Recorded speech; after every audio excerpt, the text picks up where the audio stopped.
A ideia o horrorizava mais do que as surras que ele lhe dava. Casar-se com aquele monstro assassino era a última coisa que ela desejava. No princípio, rejeitei essa ideia, prosseguiu ele, ignorando a reação dela. Mas depois, acabei me convencendo de que é o melhor. Assim não preciso mais me esconder e posso assumir a mulher que amo oficialmente, como minha esposa. Não é maravilhoso? Acha isso prudente? Quer dizer, diante de tudo o que está acontecendo. E o que está acontecendo? O senhor sabe. Os jornais noticiaram, e as redes sociais estão explorando bem o assunto. Se está se referindo à acusação de que fui eu que mandei matar minha esposa, esqueça. Nada vai me acontecer. Mas foi mesmo o senhor que mandou matá-la? A pergunta saiu sem querer. Ela pensou que Lafayette reagiria com violência, mas ele simplesmente não respondeu. Levantou o queixo dela e, em tom de benevolência, esclareceu.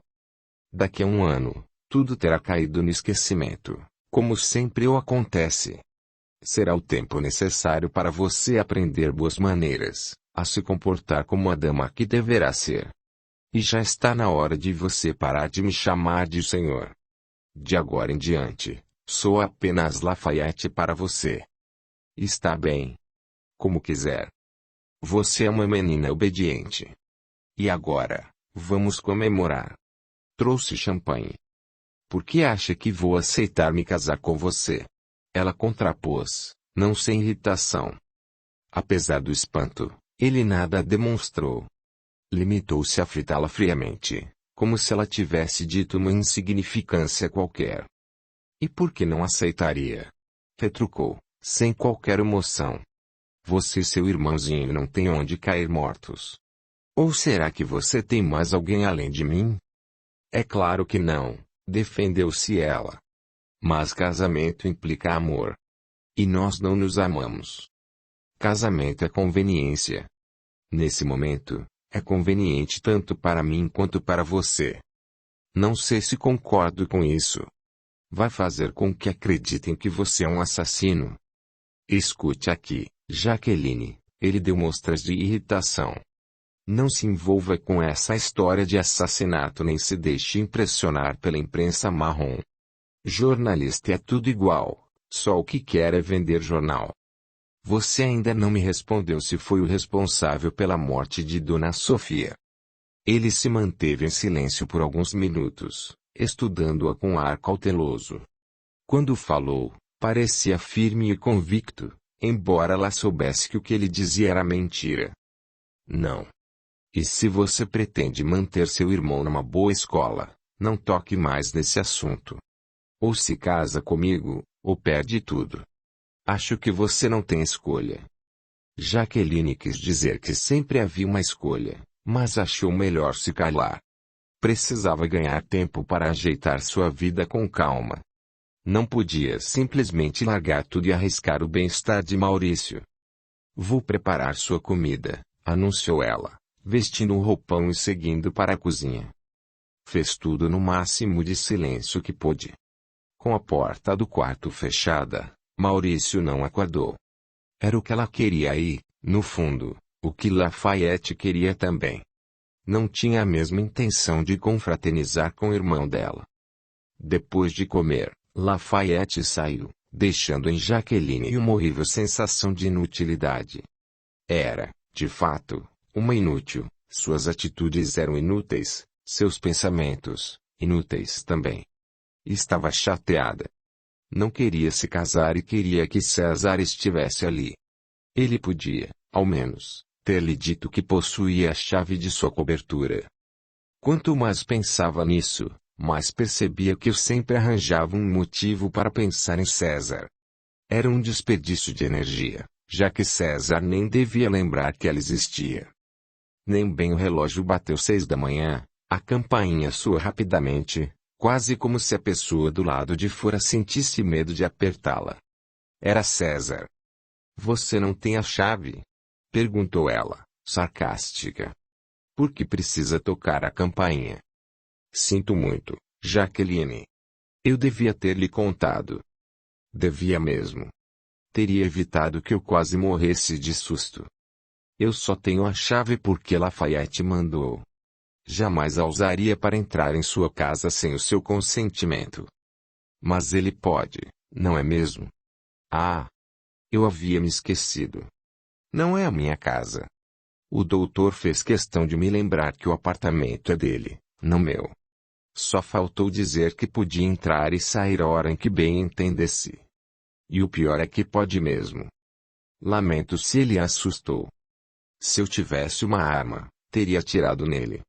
Pensei que fosse um bandido. Mas não foi isso que me irritou. Foi o fato de você não ter me prevenido de que isso poderia acontecer. Sinto muito. Já sei que você sente muito, mas isso não resolve. Não quero esse homem invadindo a minha vida. Você sabe que ele tem planos para você. Ele quer se casar comigo, ela gritou. Não se contenta mais em ser meu amante. Quer ser meu marido? Vendo que ele não dizia nada, ela constatou, atônita. Você sabia? Não, Jaqueline, eu juro. Só soube ontem à noite, quando ele mandou que o trouxesse aqui. Você subiu com ele. Tive que subir. Não queria que o porteiro o reconhecesse, ainda mais agora, com o escândalo que paira sobre o nome dele. Foi por isso que ele veio todo de preto. Para não ser reconhecido? Exatamente. Abri a porta para ele e depois fui embora. Ela não disse nada, e ele prosseguiu. Bom, foi por isso que vim até aqui. Precisava me explicar. Já se explicou. Pode ir. Para desgosto de Jaqueline, ele obedeceu, deixando-o à beira das lágrimas. Mas um pouco de olheiras não lhe faria mal. A noite mal dormida deixara profundas marcas ao redor. Capítulo 54. Ao passar pela portaria do prédio, Jaqueline teve a impressão de ter visto, refletida no vidro, a imagem de Dimas. Virou-se rapidamente, mas a figura esvaneceu num atimo, deixando-lhe a dúvida se não estaria vendo coisas. Vivo ou morto, Dimas era seu fantasma. A visão evocou o sonho de algumas noites atrás. Agora se lembrava. A moça chamada Alice alertava sobre uma possível emboscada de Dimas. Quando fora mesmo que ela dissera que aconteceria? Não, ela não dissera. Só sabia que o seria numa noite, a caminho da academia. Na certa, tivera aquele sonho devido aos avisos de César. Sim, só podia ser isso. César estava tão preocupado com Dimas, que deixou nela aquela apreensão. Como Alice era uma personagem intrigante, que sempre aparecia em sonhos estranhos, ela acabou misturando as coisas, colocando Alicia e Dimas na mesma situação. O encontro que tivera com Alicia não podia ser outra coisa além de um sonho maluco. Agora se lembrava de que Alicia lhe dissera que era ela, mas numa outra dimensão, que vivia o seu futuro. Talvez fosse melhor parar de ver filmes de ficção científica com Maurício. Do jeito que andava tão cheia de preocupações, nada mais natural do que a mente criar um subterfúgio extraordinário para explicar suas alucinações. Nem bem ela entrou no prédio, Dimas se levantou, saindo de trás do carro estacionado no meio-fio. Por pouco ela não o vira. Uma buzina soou ao lado dele com estridência. Dimas deu um pulo, embora já soubesse quem era. O que está fazendo aqui? Indagou Lampião, irritado. Vigiando, respondeu Dimas calmamente, debruçando-se na janela do carona. Você devia estar era chantageando. Não posso fazer isso ainda. Preciso de elementos para. Você não precisa de elemento algum. Está me enrolando. Você só está interessado em pegar a garota. E daí? Tenho meus motivos. Parece que você se esqueceu do nosso trato. Preciso de mais dinheiro. Não deixe que ele o convença, vociferou Rosemarie, ao lado dele. Temos que cuidar de Jaqueline primeiro. Dimas mal registrou a presença do espírito, talvez porque o desejo de atacar a enteada fosse o seu único objetivo. Rosemary não lhe sugeria nada que ele já não desejasse. Estou perdendo a paciência, prosseguiu Lampião. E daí? Desafiou Dimas. Vai fazer o quê? Não se esqueça de que você só a encontrou porque eu lhe disse onde ela estava. Você está me devendo. E se eu não pagar? Vai me matar? Para ela, já estou morto, ironizou. Então, ninguém vai sentir a sua falta, não é mesmo? Lampião acelerou o carro, quase derrubando Dimas no chão. Seria impressão ou havia ali uma ameaça velada? Lampião pretendia mesmo dar cabo dele, caso não cumprisse sua parte no trato. Ele quer matar você, afirmou Rosemary. Você tem que se livrar dele primeiro. Idiota, rosnou Dimas. Fazendo ameaças. Ele não me conhece, não sabe do que sou capaz. É isso mesmo. Dê cabo dele. Ninguém vai sentir a minha falta. Repetiu, com desdém. Quem ele pensa que é? Alguém importante? O próprio doutor deputado, cuja ausência todo mundo perceberia. Ele vai ver só uma coisa. Isso. Assim é que se fala. Se Rosemary parasse para se ver e ouvir, questionaria todo o seu comportamento. Quando encanada, podia não ter sido uma pessoa das mais iluminadas, mas era decente. Ao menos, nunca pensara em cometer nenhum crime. Livre da matéria, julgava-se acima da lei e, portanto, inacessível à justiça dos homens. Nem se apercebia de que, muito mais grave do que as leis humanas são as leis da natureza, estabelecidas por Deus e, portanto, inderrogáveis. Não é porque vive em espírito que o ser desencarnado tem liberdade de fazer o que quer. Agora, julgando-se fora do alcance de qualquer tipo de consequência, Rosemary dava livre curso aos seus instintos mais primitivos.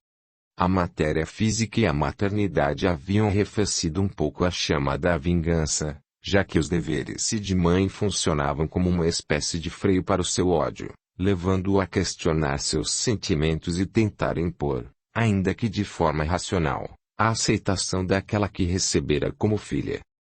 Contudo, o desenlace libertara todo o ódio que alimentava havia muitos séculos, fazendo renascer a ideia de um revide que achava ser de seu direito. A lembrança da maternidade havia sumido, junto com os deveres que toda mãe deve ter com seus filhos. Mas Jaqueline não era, propriamente, sua filha. Agora se lembrava. Fora empurrada para ela, de forma quase compulsória, para que elas experimentassem o amor em família, na tentativa de desfazer inúmeras desavenças. Rosemary agora não tinha mais motivos para fingir. Podia assumir, para si e para o mundo, que era uma pessoa cruel e que odiava Jaqueline. E pensar que Sofia quase a convencera. Por uns instantes, deixara-se impressionar pela sua fala macia, uma sentimentaloide do astral. Sofia veio com aquela conversa mole de mãe e filha, de perdão, de deveres, e ela se deixou levar, envolvida pela pieguice barata da outra. Chegou mesmo a considerar a inutilidade da vingança. Não fosse a certeza de que Dimas ainda cobiçava a Jaqueline mais do que sempre a desejou, teria dado ouvidos a Sofia e estaria agora a caminho de algum reformatório invisível. Decididamente, não era o que ela queria. Queria que Dimas vingasse sua morte e, para isso, ele precisava ser rápido. Não podia dar a Lampião a chance de agir primeiro. Dimas pegou um ônibus para a Praça Mauá, onde Lampião deveria estar àquela hora. Procurou-o pelas redondezas, indo encontrá-lo onde já imaginava que ele estaria. No mesmo bar de sempre, na ladeira do Morro da Conceição. Ótimo, pensou. O sol já se punha, e logo Lampião percorreria os pontos de suas meninas, onde permaneceria até altas horas da madrugada. Sem ser visto, Dimas foi para a casa do Cafetão, uma kitnet minúscula ali mesmo pela Saúde. Esperou até que o movimento diminuísse para sair de seu esconderijo nas sombras, tomando cuidado para que ninguém o visse. Quando se sentiu confiante, entrou no edifício decadente, indo direto até o apartamento de Lampião. Sem dificuldade, forçou a porta e entrou, pondo-se à espera dentro do banheiro. Já quase adormecia quando ouviu um ruído na porta. De um salto, Dimas ocultou-se atrás da porta do banheiro. Do lado de fora, Lampião tirou a chave do bolso e enfiou na fechadura, surpreendendo-se ao perceber que ela não estava trancada. Tenho certeza de que tranquei a porta, disse para si mesmo. Precavido, sacou o velho revólver da cintura, rodou a maçaneta e empurrou a porta lentamente, à espera de que algum elemento saltasse sobre ele. Nada aconteceu. Ainda hesitante, deu um passo para o lado de dentro, tateando a parede em busca do interruptor. De seu esconderijo, Dimas viu o vulto de Lampião contra a luz do corredor, logo percebendo que ele carregava uma arma. Uma gota de suor pingou de seu rosto. Devia ter previsto que o outro estaria armado. Pensou em desistir, mas não podia. Como explicar a Lampião sua presença ali? Esconder-se indefinidamente também era impossível. Tão logo Lampião passasse pelo banheiro, ele seria descoberto. Sendo o apartamento tão pequeno, é claro que Lampião sabia, ou, ao menos, imaginava, que o invasor estaria escondido no banheiro. Era o único lugar que ele não podia ver da porta da sala. Ambos os homens sentiam medo, Dimas, mais do que Lampião. A vantagem da arma de fogo sobre a faca era muito grande. Se quisesse sair vivo dali, Dimas tinha que ser mais rápido. Não podia mais contar com o fator surpresa, já que Lampião claramente sabia onde ele estava escondido. Pisando de mansinho, Lampião foi se aproximando da porta do banheiro, temendo que o invasor, também armado, lhe desse um tiro. A luz do aposento havia inundado o ambiente, projetando-se pela abertura da porta, desvendando apenas uma parte do interior do banheiro. O invasor só podia estar escondido atrás da porta. Dimas maldizia a si mesmo. Péssima ideia, emboscar o inimigo em sua própria casa, onde não havia como arquitetar uma emboscada. Onde estava com a cabeça? Deixar a porta destrancada fora a maior mancada. É lógico que ele iria desconfiar. E por que não imaginou que ele poderia estar armado? Vá embora, Dimas, suplicou o espírito de Rosemarie, que acompanhava tudo sem poder intervir. Vira que foi um erro. Não tenho como ir embora, Dimas respondeu a seu próprio pensamento. O jeito é enfrentar o bicho. Ele vai matar você, ela choramingou. Não quero que você morra. Lampião estava próximo demais, quase chegando ao banheiro. Dimas podia sentir sua respiração ofegante, assim como o Lampião, se não estivesse tão apavorado, teria sentido a dele. Mesmo assim, avançou. Posicionado defronte ao vão da porta, Lampião espiou. Refletido no espelho acima da pia, a imagem de Dimas, escondido atrás da porta semi-aberta, se fez nítida. Era agora ou nunca. Ao mesmo tempo em que Lampião tentava dar a volta na porta, Dimas a empurrou em cima dele com violência. Por uns instantes, pensou que seria fácil apanhá-lo. Atordoado, Lampião desabou no chão, batendo com a cabeça na parede de ladrilhos. Dimas saltou sobre ele, a faca buscando sua garganta. Lampião reagiu. Dimas não esperava que ele ainda mantivesse a arma na mão, mas ele conseguira segurá-la. Na mesma hora, virou-a para o agressor, que não teve outra opção, senão soltar a faca e segurar o revólver. Iniciou-se então uma luta pela sobrevivência. Atracados, Dimas e Lampião brigavam pela posse não da arma, mas do gatilho. Quem controlasse o gatilho, naquele momento, controlaria a vida. A arma oscilava, ora encostando no peito de um, ora no de outro, ora no de ninguém. E a pressão de ambos sobre o gatilho seguia o rumo da arma. Dimas ainda pensou em usar a faca, mas ela havia voado para longe. Foi quando o revólver se decidiu, e o gatilho se destravou perante a mão do mais forte. No corpo a corpo que se seguiu, a arma encostou no peito dele, enquanto o outro, com a maior força possível, vencendo a resistência do inimigo, conseguiu, finalmente, pressionar o gatilho. A arma disparou um único tiro, porém, fatal. Dimas e Lampião se olharam com espanto, mal acreditando que um acabara de vencer, enquanto o outro sentia a vida se esvair. De olhos arregalados, um acompanhou o outro desfalecer, ambos surpresos com o final inesperado. Cada um jurara a si mesmo que não iria morrer. Não houve mais tempo para espanto nem dúvida. A arma escapuliu da mão dele e caiu sobre o piso do banheiro antes mesmo que o corpo sem vida tocasse o chão. Capítulo 55. Quando Dimas resolveu que mataria Lampião, esqueceu-se de levar em conta as possibilidades de reação do outro.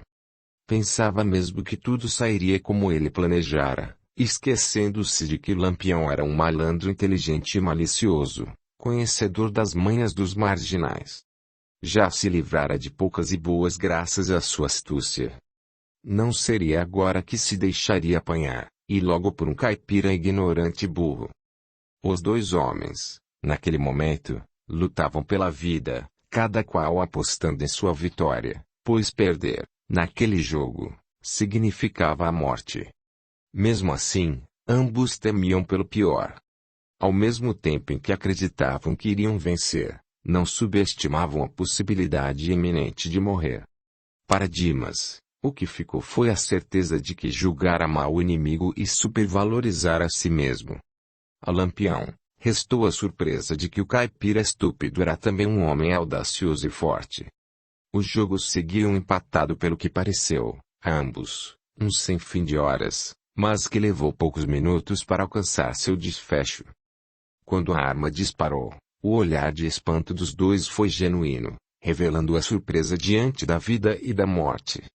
Logo que o gatilho se resolveu e a bala se projetou do cano do revólver com velocidade incrível, a situação ficou resolvida. Ninguém podia evitar o desfecho nem se desviar do destino, que ali fora selado sem chance de desistência ou arrependimento. O estampido quase o deixou surdo.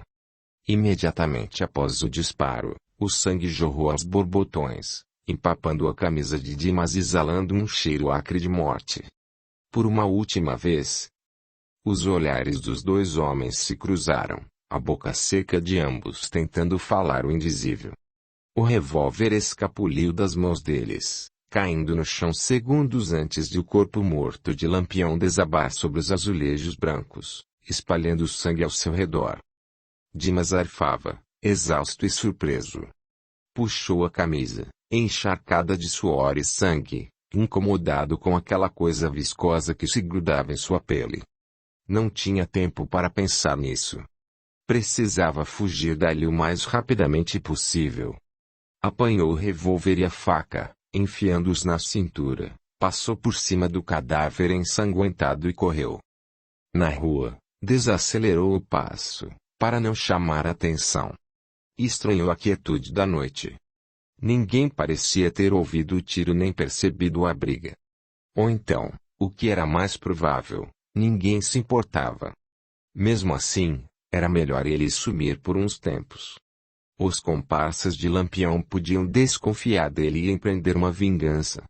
Não pretendia ser tocaiado por nenhum malandro enquanto caminhasse pelas ruas escuras do porto.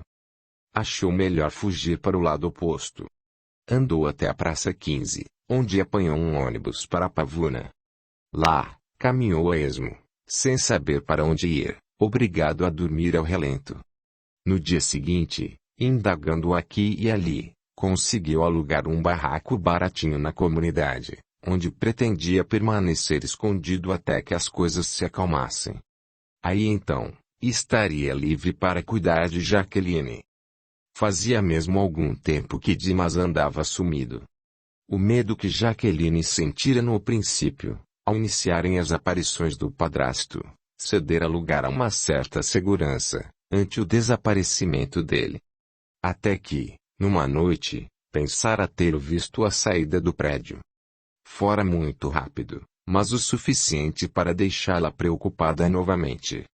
Esse fato, aliado aos avisos de César, Trouxe de volta a velha paranoia. A cada dia, ao sair de casa, Jaqueline olhava para os lados para ver se avistava algum sinal de Dimas. Nada. Aos poucos, a preocupação foi relaxando, até que ela começou a se sentir segura e confiante novamente.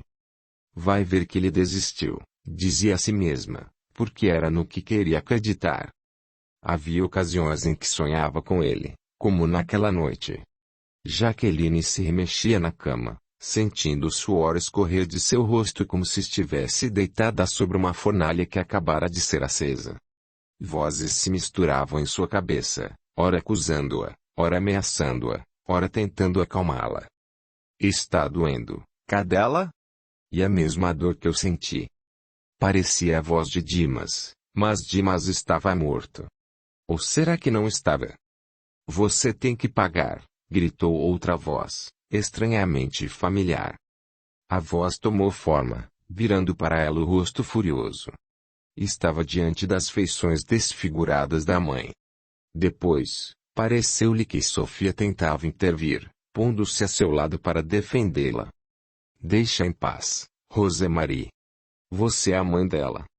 Por último, em sua mente reverberaram as palavras de Alicia, que vinha do além-mundo para alertá-la novamente. Tenha cuidado com Dimas. Não vá à academia.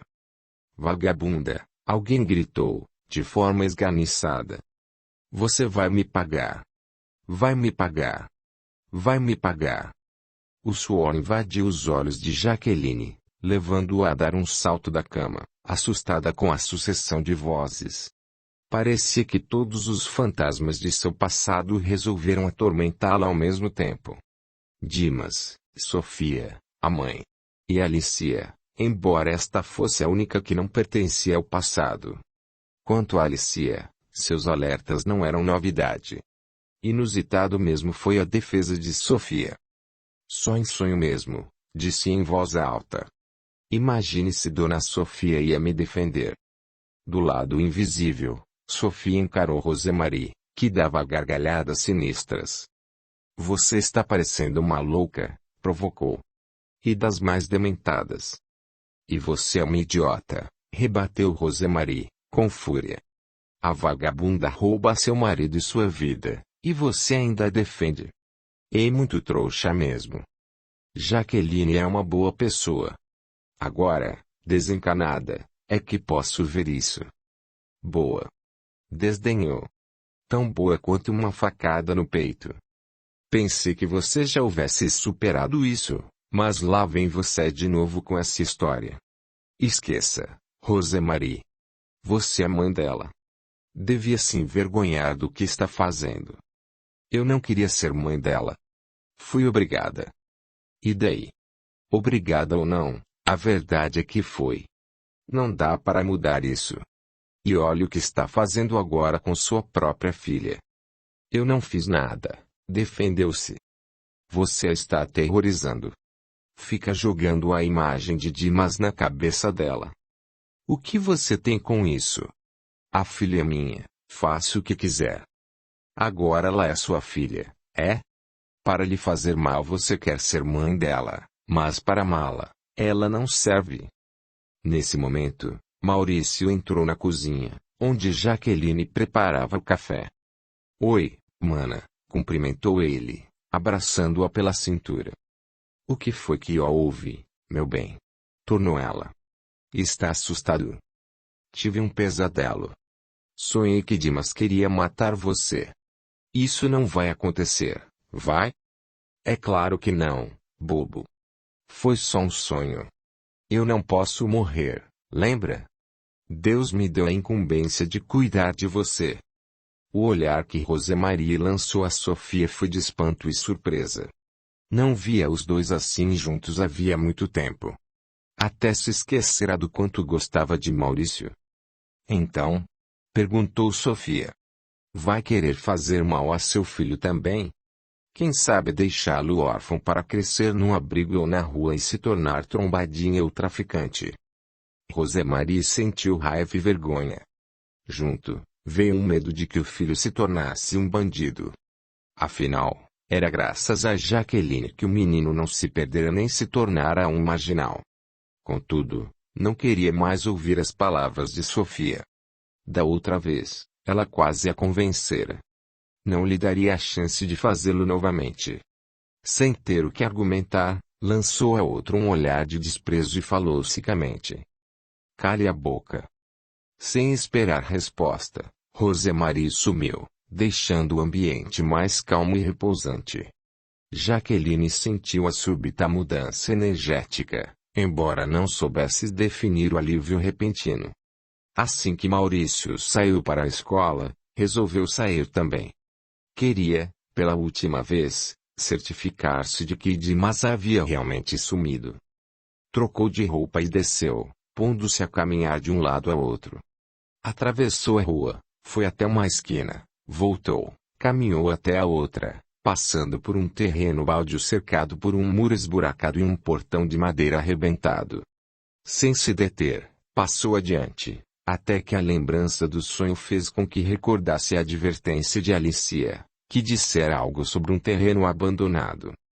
Jaqueline balançou a cabeça e seguiu adiante, mas uma estranha sensação de perigo não permitiu que prosseguisse. Mais à frente, estacou. Ainda em dúvida, virou para a direção de onde viera, fitando o muro em ruínas. Mesmo achando que era besteira, voltou. Foi ladeando o muro, tentando espiar pelos buracos, sentindo a pele toda se arrepiar ao ver o lado de dentro. Uma depressão na terra, cheia de mato, pedras e lixo. O reconhecimento foi tão forte que parecia que ela via a cena descrita por Alicia.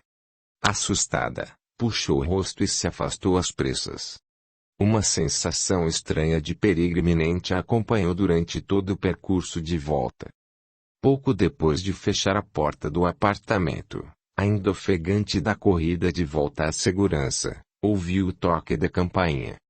Deu meia volta e olhou pelo olho mágico, apesar de saber quem era. Abriu a porta para César, que entrou apressado, carregando um jornal debaixo do braço. "Já viu isso?" indagou ele, sacudindo o jornal na frente dela.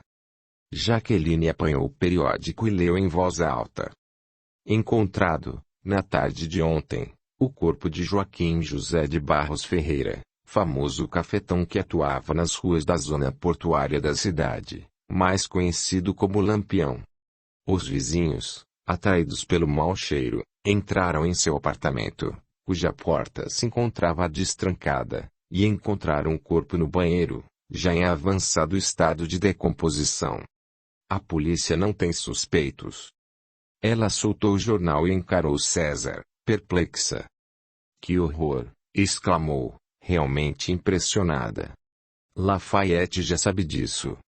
"Já, e não deu a mínima." Para ele, foi até melhor, visto que não precisa mais pagar o infeliz. "Será que?" Calou-se, receosa. "Foi ele quem mandou pagar o cara," completou César. "Não creio. Isso talvez acontecesse se ele estivesse sendo chantageado, o que não era o caso." "E se estivesse?" "Você não sabe se Lampião estava chantageando o deputado." "Eu saberia. Lafayette me teria dito." Não fazia muito sentido, mas a notícia da morte de Lampião trouxe com ela um indefinível desassossego.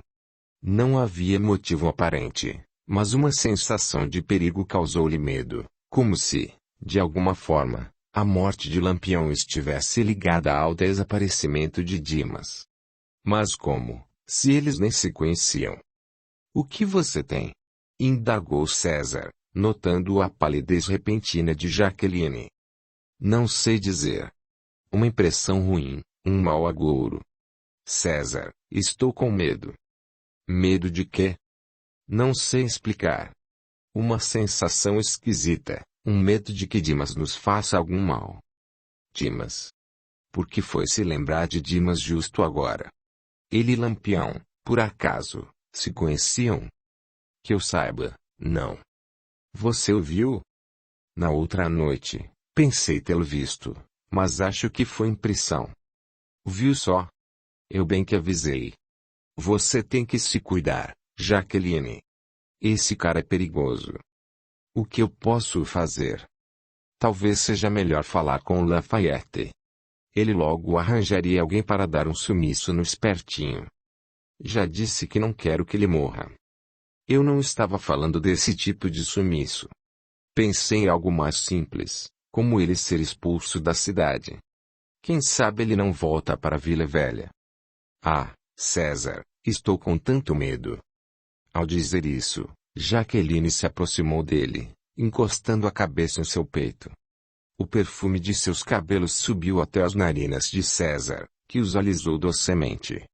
Sentindo as mãos dele sobre sua cabeça, Jaqueline deu vazão ao desejo. Sabia que não deveria, mas não conseguia se conter. Ela amava César, não podia mentir para si mesma. Porque ele tinha que ser gay. Mesmo sabendo disso, ela não resistiu. Aos poucos virando a cabeça, seus lábios encontraram os de César. Estimulada pela passividade dele que, até então, não a rejeitara, Jaqueline investiu mais, beijando-o com uma sofreguidão desesperada e procurando tocar em suas partes íntimas. César deu um pulo. Limpando os lábios, disparou. O que está fazendo? Ficou louca. César, me perdoe.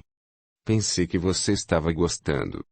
Mas você estava gostando, não estava? Senti a resposta do seu corpo. Não se iluda, Jaqueline, contestou ele, as faces e a voz endurecidas. Não é como você está pensando. Não sinto nada por você. Não é verdade. Diga que você está mentindo. Ela tentou abraçá-lo, mas ele segurou seus braços, mantendo a distância. Não faça isso. Pelo bem de nós dois, pare. Por quê? Você sabe o quanto eu amo. É um amor impossível. Gosto muito de você, mas não como mulher. É mentira. Você não pode ser gay. Ele arregalou os olhos, fitando-a com uma expressão indefinível. Aos poucos, afrouxou as mãos, que deslizaram sobre seus braços. Ela o olhava com ansiedade, tentando ler os seus gestos e reconhecer algum sinal de atração. Não percebeu nada. O que viu nos olhos dele foi uma espécie de angústia indizível, que se transfigurou numa indiferença casual, sem sentido. Sinto muito, disse ele, em tom quase inaudível. Depois disso, não houve mais nada. César rodou nos calcanhares e saiu calmamente, como se nada tivesse acontecido. Audiolivro realizado pelo canal Surya Chand Audiobook. Capítulo 56. Não foi com a habitual espontaneidade que o Jaqueline recebeu César. Ao contrário, mostrava uma formalidade excessiva, totalmente artificial. Bem se via que não estava à vontade naquele novo papel de mulher de cerimônias. Vai a algum lugar? Indagou César, vendo-a de roupa de ginástica. Vou à academia, respondeu ela, em tom de desafio. Acha que devia? Por que não? Talvez porque haja um assassino psicopata solto por aí, atrás de você. Sem exageros, César. Dimas sumiu. Ué. Não foi você quem disse que tinha um mau agora? Que estava com medo. Onde foi parar aquele medo todo? Eu andei pensando e cheguei à conclusão de que não posso parar a minha vida por causa de Dimas. Já estou cheia dessa paranoia. Vou à academia e pronto. Não era bem verdade. Ela ainda sentia medo, mas fazia aquilo só para contrariar as recomendações de César, pensando que, assim, conseguiria prender a atenção dele.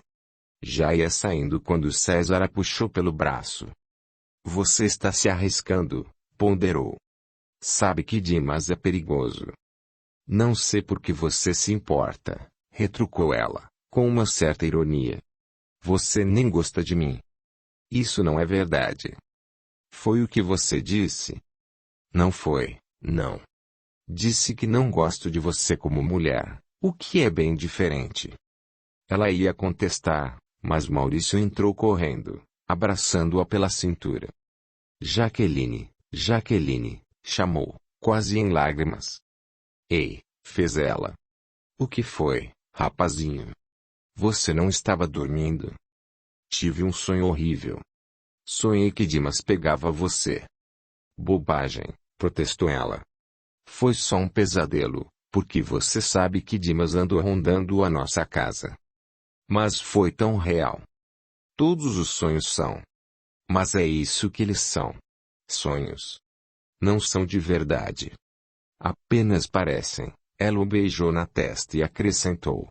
Está com fome? Estou. O que tem para o jantar? Estrogonofe com batatas fritas. Oba! Minha comida predileta. Jantar conosco, César? Ela convidou. Eu posso? Claro. É só me esperar voltar. Voltar de onde? Maurício quis saber. Da academia, disse César, encarando-a com ar de repreensão. Academia.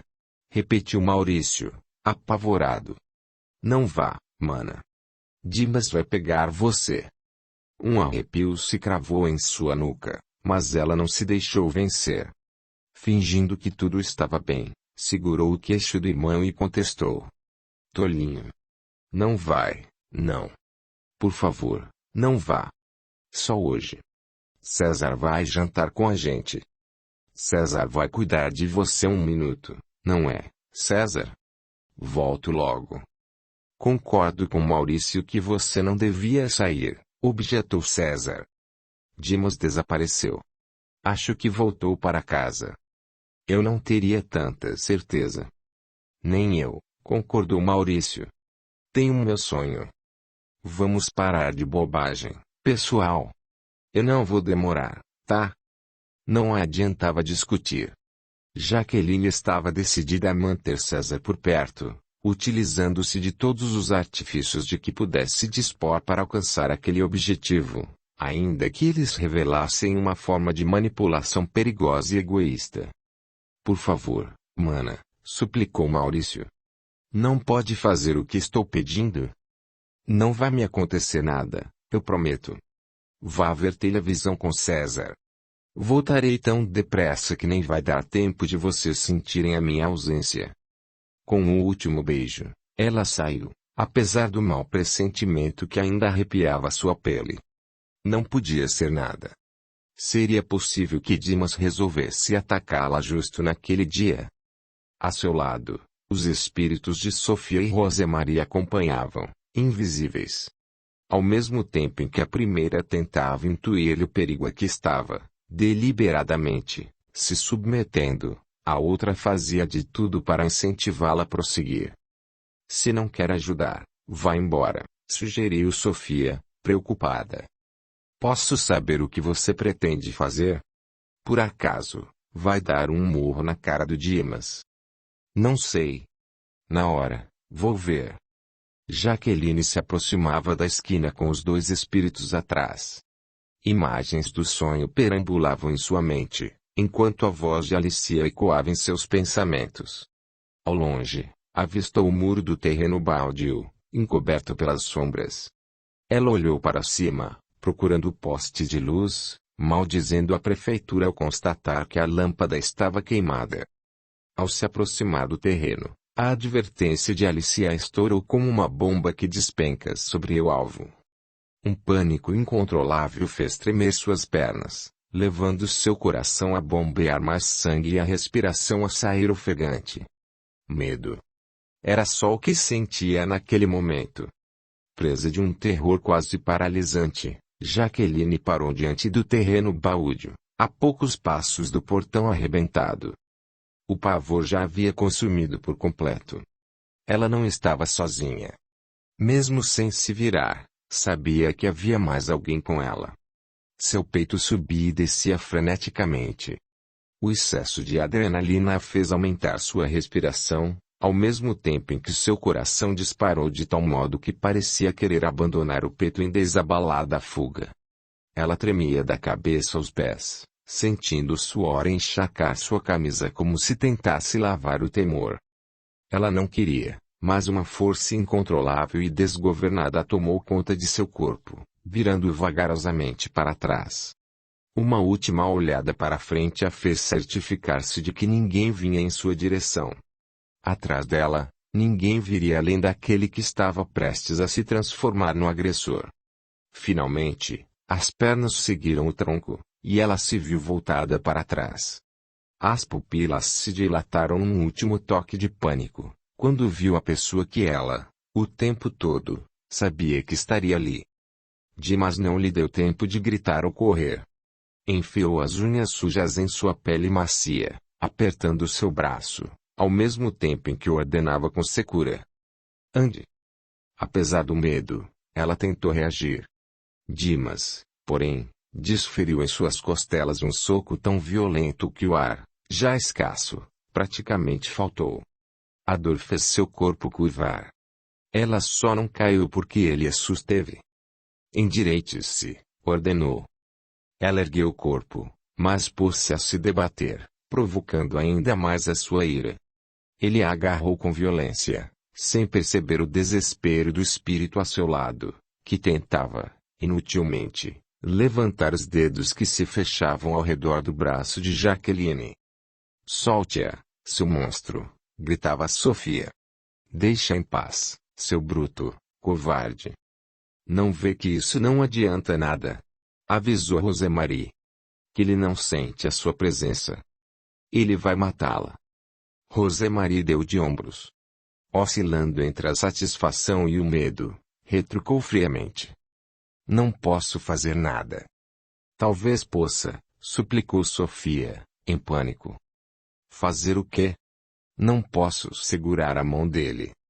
Pode tentar falar com ele. Por favor, ela é sua filha. Vendo que a outra não se mexia, implorou. Faça alguma coisa, Rosemarie. Ele vai matá-la. Rosemarie parecia paralisada, acompanhando-os como se um repentino fascínio a houvesse tirado do mundo real. Queria impedir, mas não queria, dizendo a si mesma que não tinha condições de ajudar. Tentava convencer-se disso quando os gritos de Sofia quase explodiram seus tímpanos astrais. Você não está vendo o que vai acontecer? Ele vai matar sua filha. É isso que você quer? Que ela venha para o lado de cá acusando você de ter colaborado com a morte dela. Não estou colaborando com nada, objetou, irritada. Sua energia de ódio e vingança está alimentando Dimas. Não percebe? Não posso ser responsabilizada pelas atitudes de Dimas. E pela sua omissão? Não é responsável. A vozinha fraca de Jaqueline interrompeu o diálogo do invisível. Dimas. Você não está morto. Eu pareço morto, cadela? O que você quer? Não imagina. Ela meneou a cabeça. Vingança. Dimas empurrou o portão quebrado e entrou no terreno coberto de mato e lixo. O medo triplicou nas veias da moça. Por dentro, o lugar era ainda mais aterrorizante. Mesmo não havendo ninguém nas proximidades que pudesse ouvi-la, Jaqueline gritou. Na mesma hora, uma dor aguda se insinuou na altura do fígado, por onde um fiozinho de sangue começou a escorrer lentamente, manchando de vermelho sua camiseta empapada de suor. O que vai fazer comigo? Ela choramingou. Nada. Se você não gritar, vai terminar logo. Se gritar, corto o seu corpo aos pouquinhos. Terminar o quê? Você vai ver. A gargalhada dele foi diabólica. Tudo se sucedia, praticamente, como Alicia dissera. Socorro. Seu grito foi silenciado pelo murro que ele desferiu em sua boca. Com a mandíbula aparentemente quebrada, ela não se arriscou a gritar novamente. Calhe a boca, esbravejou Dimas. Mate-me logo, ela suplicou aos sussurros. Acabe com isso de uma vez. Por que a pressa? Antes, vamos nos divertir, como nos velhos tempos. Certa de sua impotência, Sofia chorava. Pela última vez, tentou chamar Rosemarie à razão. Ela e Dimas possuíam uma afinidade energética muito grande. Podia ser que ele captasse o pedido dela e poupasse Jaqueline da morte. Rosemarie, porém, não estava mais ali. Em completo silêncio, havia desaparecido. Não quero morrer, suplicou Jaqueline. Decida-se, vagabunda. Quer que a mate logo ou não quer? Ele a empurrou no chão com violência. Ela caiu, sentindo nas costas a dor de ossos se quebrando, juntamente com os arranhões provocados pela aspereza da terra. Dimas, por favor. Deixe-me ir. Não direi nada a ninguém. Eu juro. Vou deixar. E é claro que você não vai dizer nada a ninguém. Mortos não falam. Jaqueline fechou os olhos e chorou quando sentiu que ele batia com a cabeça dela contra as pedras. Daquele momento em diante, não viu mais nada. Podia ser que Dimas houvesse enterrado a faca em seu corpo, podia ser que não. De qualquer forma, não sentia a dor. Uma paz absurda amansou seus tremores, levando-o a ceder à tentação de dormir. Ou morrer. Seu cérebro se fechou para os acontecimentos, e a última coisa de que mais tarde se lembraria foi de sentir o corpo de Dimas deitando-se sobre o seu. Capítulo 57. A demora de Celso em voltar para casa deixava Eva angustiada. Alguma coisa havia acontecido para que as filhas o evitassem. Sempre que ela tentava tocar no assunto, Alicia disfarçava e Denise fingia dormir ou pretextava cansaço.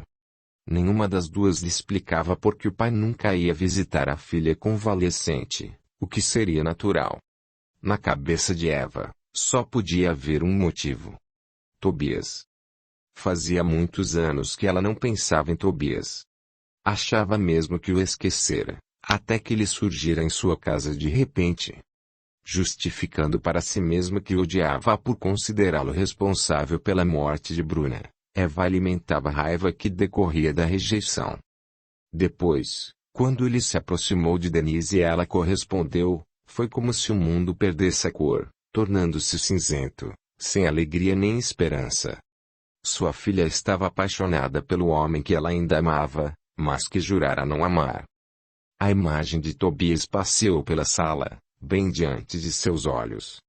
Não do Tobias de hoje, velho e carrancudo, mas daquele outro, jovem e sonhador, por quem se apaixonara um dia, muitos anos atrás, quase em outra vida. Foi numa viagem que ela revelou seu amor.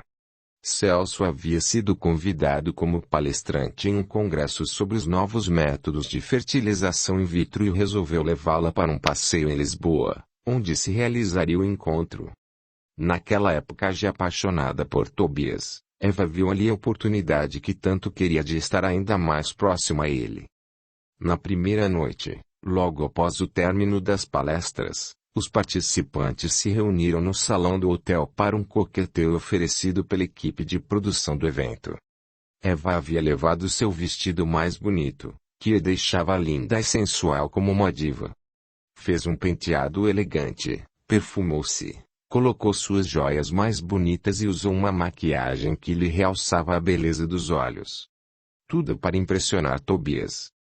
Ao adentrar o salão onde se realizava o coquetel, notou os olhares que se voltavam para ela. De braços dados com Celso, procurava por Tobias discretamente. Você está um deslumbre, dissera Celso, orgulhoso por ver como todos a admiravam. O sorriso que ela lhe deu não foi de gratidão, mas uma forma rápida de livrar-se da atenção dele. Ela quase tropeçou e caiu quando viu que Tobias se aproximava. Foi preciso muito esforço para manter as pernas no lugar, já que elas insistiam em amolecer, de tão trêmulas que estavam. Oi, Celso, cumprimentou ele. Que bom que chegaram. A Eva, ele lançou apenas um sorriso simpático, porém, formal, frio, sem qualquer emoção. Foi uma decepção, pois o que ela esperava era que ele elogiasse sua beleza. Tobias, contudo, evitava até mesmo olhar na direção dela. Na cabeça de Eva, ele fazia isso para não demonstrar o que sentia por ela, ao passo que o que ele realmente pretendia era mostrar-lhe que não estava interessado. O salão foi se esvaziando, até que sobraram poucos cientistas, ainda presos em discussões que não despertavam nela qualquer interesse. Na verdade, nada que não fosse Tobias lhe interessava. É melhor eu ir dormir, avisou Tobias, bocejando. Passei um pouco da conta na bebida. Acho uma excelente ideia, concordou Eva. Está tarde, e estou cansada. Vamos subir também, Celso. Vou ficar um pouco mais, contrapôs o marido. Se você não se importar, querida. É claro que ela não se importava.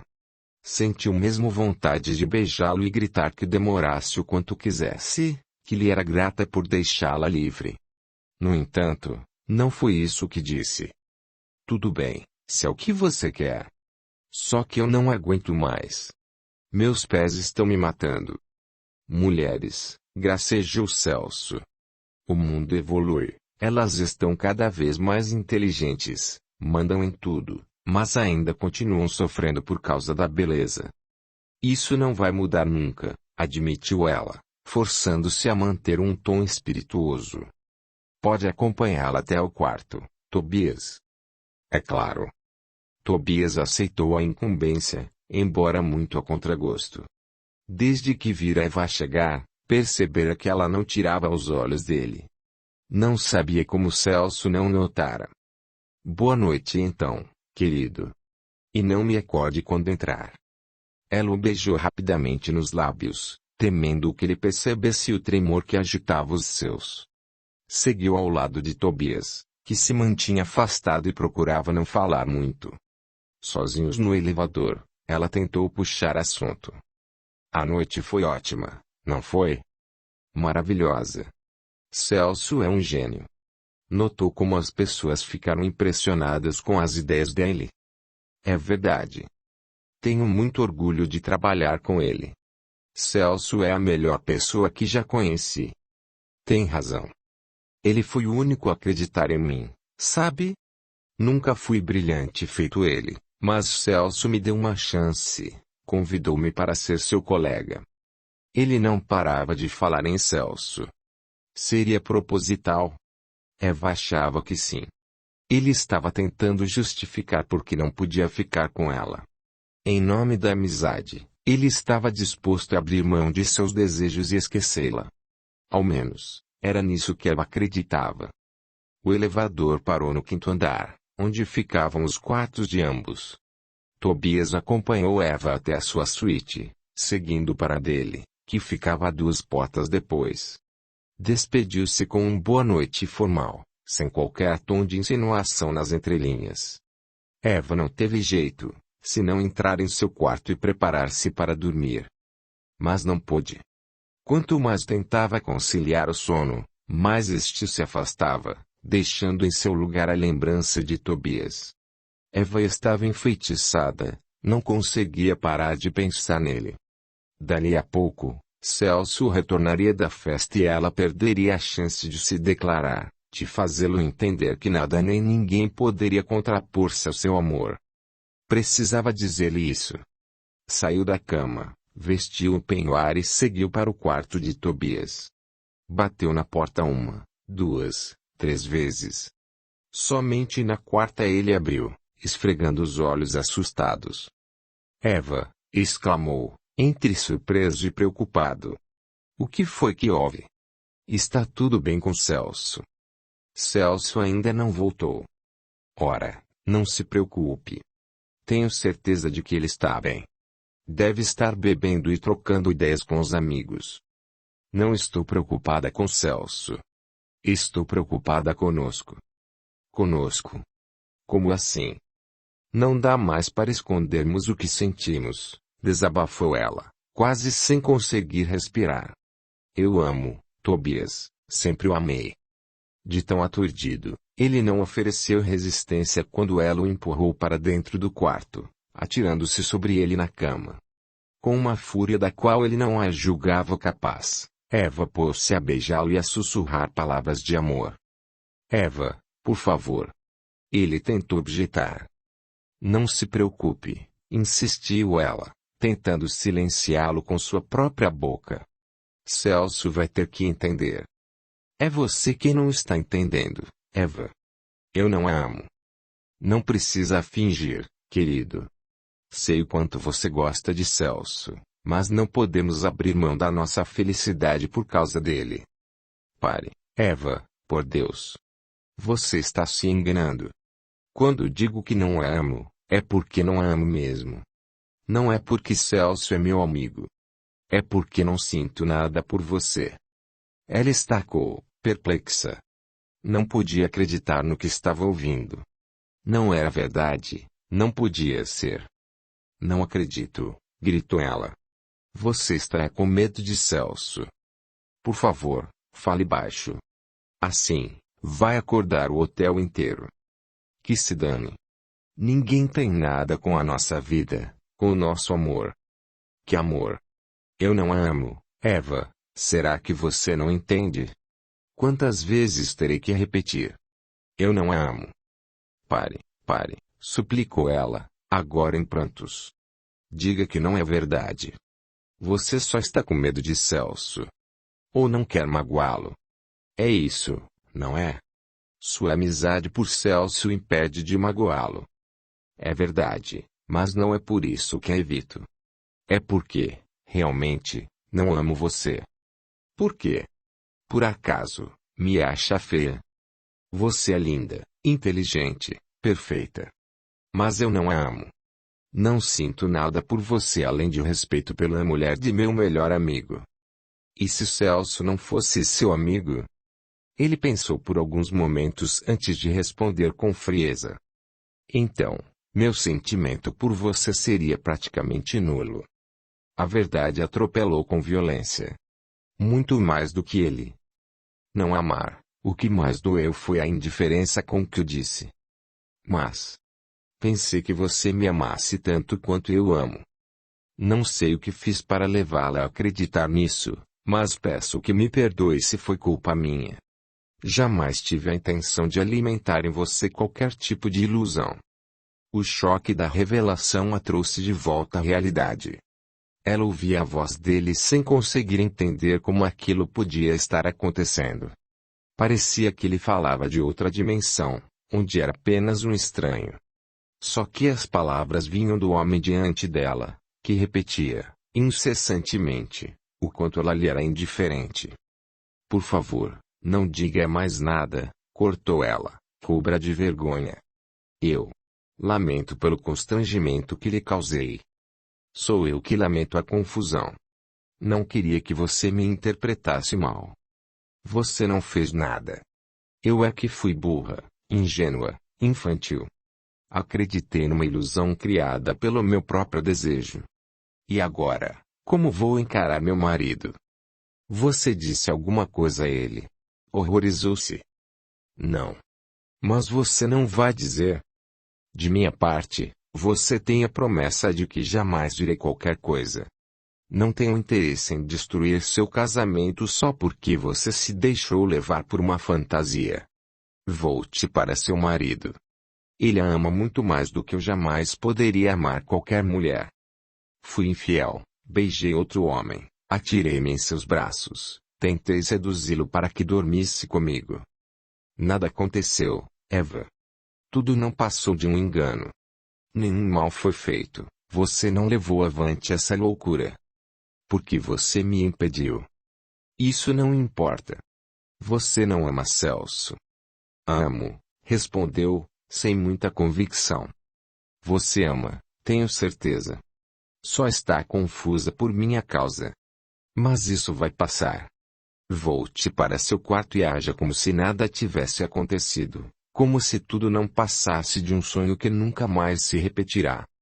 É assim que tem que ser. É assim que será, porque já sei. Você não me ama. Não fique magoada. Como eu disse, logo, tudo isso vai passar. Mas não passou. Eva saiu do quarto de Tobias arrasada, sentindo o peso da humilhação por ter sido rejeitada. Retornou à sua suíte, aliviada porque Celso ainda não havia voltado. Tirou o penhoar, deitou-se e apagou a luz. Logo em seguida, a porta se abriu silenciosamente. Celso entrou com cuidado e foi para o banheiro. Pouco depois, de banho tomado, deitou-se ao lado dela. Ah, minha querida, sussurrou, alisando os cabelos dela. Como amo você. Virada para um outro lado, Eva conseguiu evitar que Celso visse seus olhos. O mais difícil foi conter o peito, açoitado pelos soluços. Foi preciso muito esforço para engoli-lo sem emitir qualquer ruído nem sacudir o corpo. Não conseguiu. As lágrimas se atiraram por seus olhos, atropelando-se na queda pelas faces. O pranto a consumiu, levando o peito a arquejar, sufocado pela dor. Não fique assim, querida, confortou ele. Tudo vai acabar bem. Ah, Celso, você não sabe. Não sabe o que eu fiz. Não me interessa. Nós vamos conseguir. Vamos ter o nosso bebê. As lágrimas se multiplicaram, despencando em uma queda quase suicida. A dor da rejeição cedeu lugar ao remorso. Nunca mais Eva olharia para outro homem da forma como olhara para Tobias. Não era justo com Celso, que era um marido bom e amava. Efetivamente, daquele dia em diante, Eva passou a evitar Tobias. Quis recusar quando Celso a colocou nas mãos dele, para que acompanhasse sua gravidez, mas não podia fazê-lo sem levantar suspeitas. Depois da cirurgia mal-sucedida de separação das gêmeas, Eva viu ali a desculpa que tanto esperava para odiá-lo. E foi o que fez dali para frente. Todo o amor que ela, um dia, sentiu por ele, fez transformar em ódio pela morte de sua filha. Um ódio que, agora, não podia mais enfrentar. Capítulo 58. A porta se abriu em silêncio, deixando entrever a sala escura e abafada. Celso deu 2 passos à frente, entrando no ambiente sufocante. Foi até a janela e abriu, permitindo que o ar fresco da noite purificasse o ambiente. Inspirou várias vezes, satisfeito com o suave aroma de maresia que vinha à distância. Por alguns momentos, permitiu-se apenas sentir o presente da natureza, orando para que Deus lhe desse forças para fazer o que tinha que ser feito. Com esse pensamento, suspirou demoradamente e se virou. Foi quando viu Eva adormecida no sofá. Parou, olhando-a com uma ternura ainda maior do que a que eu sentira quando se casara com ela, e mais medo de perdê-la do que na noite em que descobrira que ela se apaixonara por Tobias. Foi num congresso a que fora em Lisboa. Convidado como palestrante, abrira o ciclo de palestras falando sobre a infertilidade masculina e a fertilização in vitro, um assunto vastamente debatido ao longo dos anos, com avanços em algumas áreas e estagnação em outras. Ao final da palestra, os participantes se reuniram no salão nobre do hotel para um coquetel de boas-vindas. Eva havia se ausentado pouco antes do fim da palestra, de forma que ele teve que subir para buscá-la no quarto. Ele nunca a havia visto mais bonita do que naquela noite. Vestia um vestido verde-água, cintilante em alguns pontos esparsos, como estrelas verdes piscando embaixo da água.